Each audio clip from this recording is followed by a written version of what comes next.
बॉलीवुड फिल्मों में अपनी अदाकारी से लोगों को हंसाने वाले असरानी अब हमारे बीच में नहीं रहे।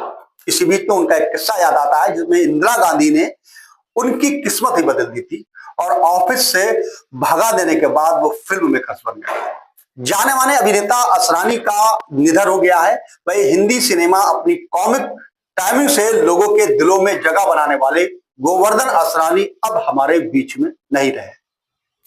84 साल के असरानी का मुंबई में 20 अक्टूबर की शाम को निधन हो गया था। बताया गया कि पिछले काफी दिनों से वो बीमार चल रहे थे। इसके बाद फेफड़ों की समस्या के चलते उन्हें अस्पताल में भर्ती कराया गया और फिर दिवाली के दिन उनका निधन हो गया। वही फिल्मों में आने के लिए असरानी ने खूब पापड़ बेले थे। अपना माता पिता से बगावत करके वो मुंबई आ गए थे और फिर पुणे के फिल्म इंस्टीट्यूट में ऑडिशन एडमिशन ले लिया और जहां उनके फिल्मी सफर की शुरुआत हुई थी। लेकिन क्या आप जानते हैं कि उनके करियर में इंदिरा गांधी यानी देश की प्रधानमंत्री इंदिरा गांधी का भी अहम किरदार रहा है। आपको बता दें कि कॉमेडियन असरानी जब अपनी पढ़ाई खत्म करने के बाद मुंबई आ गए तो यहां से उन्होंने सोचा कि वो हीरो बन जाएंगे। उन्हें बचपन से ही फिल्मों का शौक हुआ करता था। वो बचपन में चुपके से सिनेमा हॉल में फिल्में देखने जाया करते थे। इसके बाद उन्होंने FTII से ट्रेनिंग और सर्टिफिकेट लिया, लेकिन उन्हें काम नहीं दिया गया। उन्हें बहुत स्ट्रगल करना पड़ा था, लेकिन 2 साल तक खाली रहने के बाद जब इंदिरा गांधी से मिले तो किस्मत ही बदल गई और खुद उन्होंने इस बात का जिक्र बॉलीवुड ठिकाना में एक इंटरव्यू में दिया था।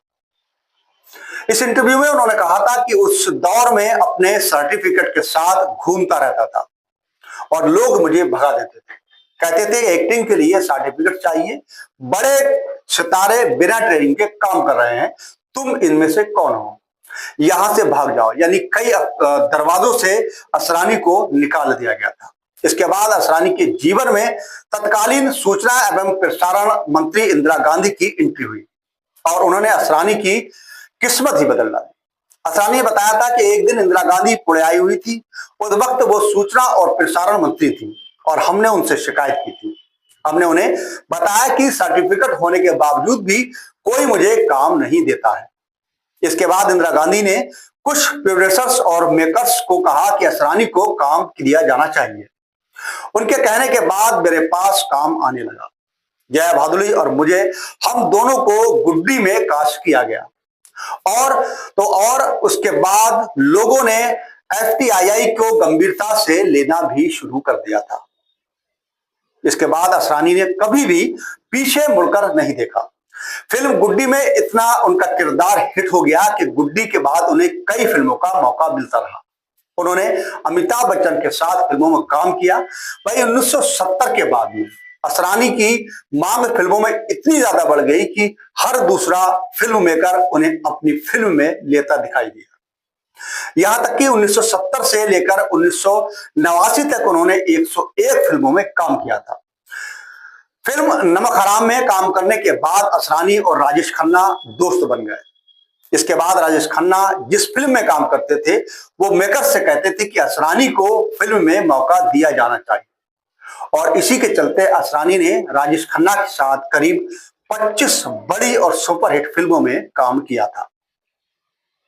आपको बता दें कि सिनेमा का जेलर अब सबके बीच से दूर हो चुका है।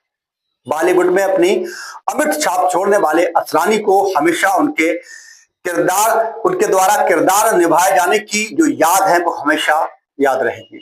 असरानी ने फिल्म शोले में जो जेलर का किरदार निभाया था वो आज के 100 साल के बुजुर्ग हो या बच्चा, हर कोई उन्हें याद करता है।